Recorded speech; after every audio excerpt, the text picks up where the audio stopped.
probably never seen them printed anywhere, so you're very lucky to be here, to be hearing the inside world of the judge.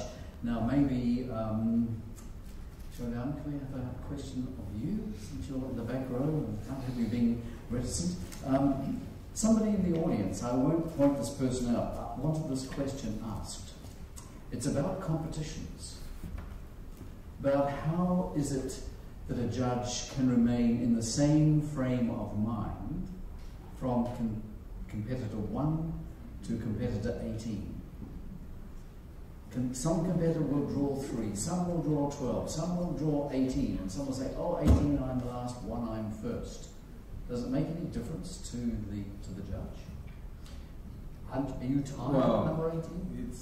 It's tough, because I think inevitably the first impression will be very important. But what I try to equalize this sort of first impression versus the 18th impression is that by the second or the third play, this is my own method, it doesn't apply to anyone that I'm aware of, is that I try to draw a general curve, a line where I think the average playing is. And then I try to go back to the first player or the second player. I write a lot of notes to myself to remind me of the various characteristics of that playing, and then try to refer back as to where they stand now that I've heard a few more. And then once that sort of general level, for me anyway, has been established, then I can say that's this, plus or minus according to that sort of general median line. But I try not to be unfair, because I know most competition players, they say, oh no, I can't believe I'm number 1, it's horrible, it's very early in the morning, and of course, I guess the good part is that you're done by 10 o'clock or whatever it is, but on the other hand, it's hard to establish a general curve. But I try to recall and try to go back and refresh my memory, not even like at the end of the day, but at midday when the mind is still, locked in on the earlier part of the proceedings. Thank you. Mark, have we got a microphone for Mark? I'll ask you a question about the instrument you play. Not the one you actually play, but if you were given a really bad violin to play, and that probably happens sometimes, perhaps you break a string and you've got to pick up somebody else's violin. How bad? Well, at your level, it shouldn't be too bad, I expect. So how do you make it sound fabulous? What do you do? Can you? Well, I think probably everybody here would agree that with a lot of experience playing good violins and being a good violinist, you can make, a really bad violin you can't do much of anything with, but you can make a pretty mediocre violin sound superb. What the difference is that then the great violin, it's a lot easier to make it sound superb, and so that makes you musically freer. You can do more things with a great deal of spontaneity. There's something that's very important in this equation, which is not only the violin, but how well it is set up. Because even a pretty mediocre violin, if it is well set up, meaning adjustment and the strings are not a year old and all this kind of thing, then you can do a lot with it. If you don't mind, I wanted to add a tiny story about the Paganini competition, even though that wasn't your question, just because Laura's mentioned it, because it also relates to what you said about important career moments. I had a very, very important career moment at the Paganini competition, which I did not win. And this was when I was 18, and I went there with, I was actually far more naive, I think, than any of the competitors here today, because in those days you could be naive. I had no idea what was going on. The reason I went to the Paganini competition was because I liked playing the concerto, and I did that a lot in those days, but mostly because my great hero was one of the judges, and my great hero was Josef Szigeti. And I grew up, of course, with the recordings of Oistrakh and Heifetz, but for me, Szigeti was somehow, as a child, he was on a separate level, and I just was dying to meet him, and I didn't know if I would meet him. And I went to the competition, and I got to the semifinals, and I played, and I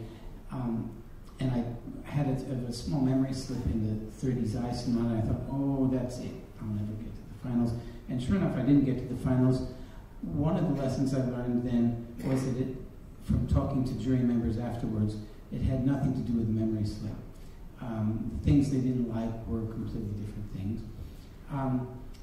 But I thought, well, I'll hang around and maybe I'll get to see Mr. Szigeti at the party afterwards. And I went to the party and he wasn't there, and I was crushed. And then the rest of the evening was like a fairy tale.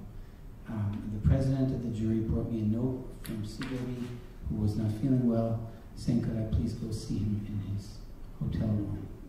And I went there and I met with him, and he first told me that I should have been in the finals, and so I thought, well, it's wonderful. He's obviously a very smart man. And then he proceeded to take out his notebook and sit with me for 2.5 hours and go through every note I played and tear it to shreds. And that was, I think, the most important musical encounter in that time of my life, and it really changed the way I thought about music. And so I feel that competition that I didn't even get to the finals was the one that I got the most out of. A lucky meeting, really lucky. Now, we've talked about the joyous moments, talked about the career-shaping moments. We haven't talked about the disastrous moments. You can write to somebody else now. Vesa, would you like, you've got a disastrous moment, if you wouldn't mind sharing with us, the worst thing that could have happened to you on the stage, wherever, what was it? It's even better I didn't go on stage because I forgot the concert.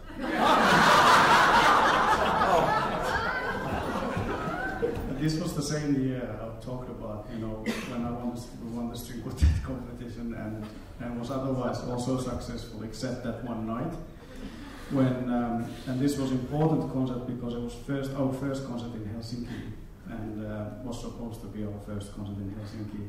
And I was in Turku, which is 200 km from Helsinki, 1.5 hours before the concert, because I had completely forgotten. And one of my string quartet members rang me, where are you? And I, what do you mean where? It's not none of your business. And then told that you should be here. We were sold out too. I didn't make it. And in the end they played trios and duos, and they hated me. You can imagine. And I, of course, was gutted. But that's my worst. But you're here today, so it hasn't all that bad. Wonderful. Now, Michael, what was your worst moment? I think a tour to Africa with a chamber orchestra, and I was playing the Bach double, the favorite piece, and it was so hot, it was so unbearable hot. It was an outdoor concert, and I think we got halfway through the first movement and my violin just fell apart. And I was just holding the fingerboard. Everything was just hanging down. Then in the break, 2 African men came up to me and they said, come here. And they had this big white bucket with a big stick and steering around. And I said, what are you doing? He said, we're making glue. We'll stick your violin back. That was it for me. Well, that's a terrible story. I hope it doesn't happen in the next couple of days. Dean. Oh, how do I choose from all the disasters that have happened? Yes, well. It's interesting, I wonder whether anyone else on the stage has this recurring dream. There's at one point in my life, and I've spoken to a lot of musicians, and they've all had exactly the same dream. And I'll get to a real disaster in later, but for one period of my life, I kept on having this dream, and I was playing the Tchaikovsky concerto, and I was out on stage, and I started, and it was going brilliantly. fantastic, and the orchestra was great, and full house, and I'm playing away, and oh, this is going really well. And we all know the part where the first big tutti comes back, you know, and then I realised that I'd forgotten to practice the rest of the concerto, or I didn't know. And I've spoken to many musicians, and they've all had the same dream. It must be some kind of anxiety thing. Has anyone had similar experience? Or, you know, like, I'm playing the Sibelius concerto, but I forgot to practice anything except the first page. Can I? Yes, yes. Sibelius concerto, I had a terrible dream. So, the second movement, you know, the start of second movement. So, there was a small tutti, but I must tell that I practiced hard the beginning of second movement because I want to do it in one bow with a few large also. And so I dreamed that after tutti, I found myself not with a bow, but with a huge spoon. Sorry, huge spoon. So, and what I remember that I was not worrying about there is no hair. That I was worrying it's too short. That's too short. So, and I had to stop and I had to talk to audience. Because I'm sorry, unfortunately, I don't know how it's possible, but I don't have any more to go. I cannot play with this. And I was asked, well, I can't choose. There have been so many, unfortunately. I remember, it's not exactly a disaster, but a high-pressure moment. I was playing in the finals of the Queen Elizabeth competition, and my father, who's a pianist, he was my accompanist for the Brahms Sonata and other things. And we were backstage waiting to go on stage, and he said, oh, I was in tails or something, like something formal anyway. And he said, oh, you haven't got a white handkerchief. And he's very proper and thought I should be dressed properly and have a white handkerchief. So he rushes into the toilet and rips up some toilet paper. And he stuffs this toilet paper into my top pocket just as I'm going on stage for, at that time, the most important night of my life so far. And so I had this toilet paper, and this toilet paper was a great comfort somehow. It leveled the playing field for the night. I kept on thinking about this toilet paper, and it seemed so ridiculous that it made such a high-pressure moment a whole lot less pressure. But real-life disasters, I don't want to go into them. There are too many. Actually, one that sticks with me, and I was so ashamed. I had a reputation at the Juilliard School of being a good sight reader. And for some reason, I was asked to play this thing at the last moment with a choir. It was a medieval piece. And it sounded very simple, and they said, oh, quick, our violins are sick, come in and play. And so I went into the concert, and, you know, with my reputation as a good sight reader, looked at the music, and I thought, because there were no bar lines, it was medieval, and it was Hoppet music, and the conductor, it was, for some reason, just violin and choir. I didn't know what the piece was. And the conductor gave an upbeat, and it was either in 3/2 or 6/4. And I had to make a decision. So it was either 1, 2, 3, 4, 5, 6 maybe, or 1, 2, 3, 4, 5, 6 maybe, or 1, 2, 3, and she wasn't a very good conductor, and she gave an upbeat. I chose the wrong tempo. And the whole piece was about 2 minutes long, and I spent the whole piece trying to find my place again. The choir, I had the music there and the choir was going on, but it was actually very complicated without bar lines or anything. And I'd start to play it, no, that's wrong. And then I started to play it, that's wrong. And this went on for 2 minutes, which felt like 2 hours. And then at the end, I just slunk off stage. And I could not face this conductor for the next 2 years at Juilliard. And every time we saw each other in the hall, I'd turn around and walk out. I was so embarrassed. So that was one of many moments. Beware of score lines without scores without bar lines. Well, some of that medieval music is actually very modern in its sound, and its rhythm is actually quite complicated. Go to 4 lines back? Yes, it was at least 4 parts plus the solo line, but there was no clear pulse or beat, and yeah, it was very hard. Make it up as you go. Something like that. Now, how about Boris? In a real moment, we had the dream of the spoon. I'm sorry for Do you have a real for disaster? some competitors who plays Caprice number 17. Don't listen. So it was a Paganini competition, and I was playing 17 and 24. And as you know, the Caprice number 17 contains two parts. It's a brilliant passage and very difficult octaves, and after the brilliant passage comes back. So I was quite worried about the passages. I don't know that the octaves didn't make me scary, so I don't know. I got it from the. You know, sometimes you just feel good with something. So, and I was thinking, if the God will give me the beginning, as it must be, the rest I will be the church, but no problem. So, and you know, miracle, the passage was absolutely fantastic. I can say it now, because I don't remember. Yeah, no, but I felt very good, absolutely, with the passages. So, and the last two chords, and I told myself, and now I will show them my Russian octaves.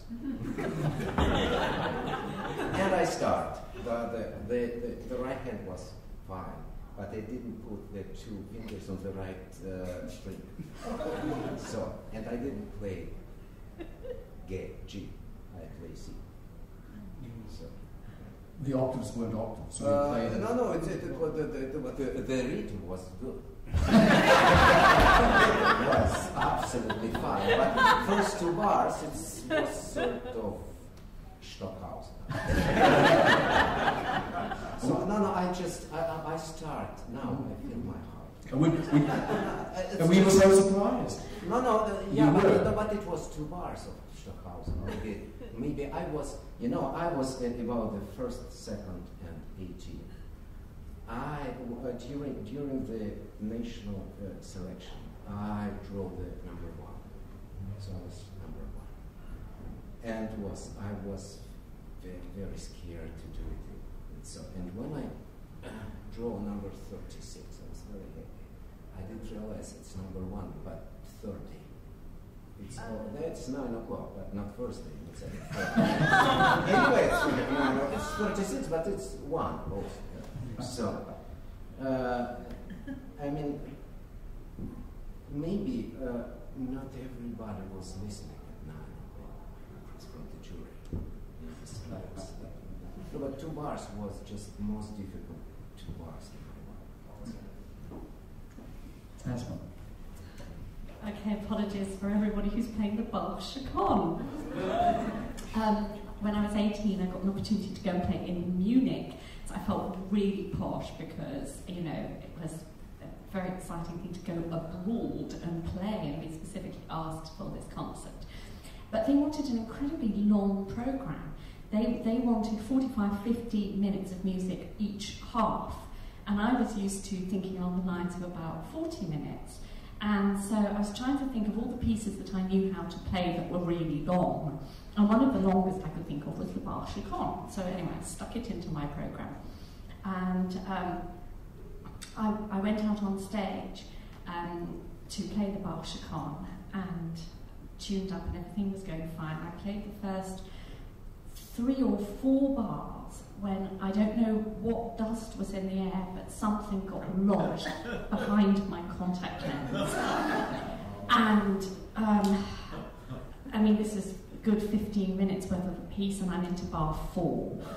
And so, of course, it's a very emotional piece as well. So I started to cry. Tears were streaming down my face, which I could cope with, but it was when my nose started to run. So I'm playing this. And at the end of the piece, I walked off stage, and my mascara had run all the way down my cheeks, and I looked like the giant panda from London Zoo.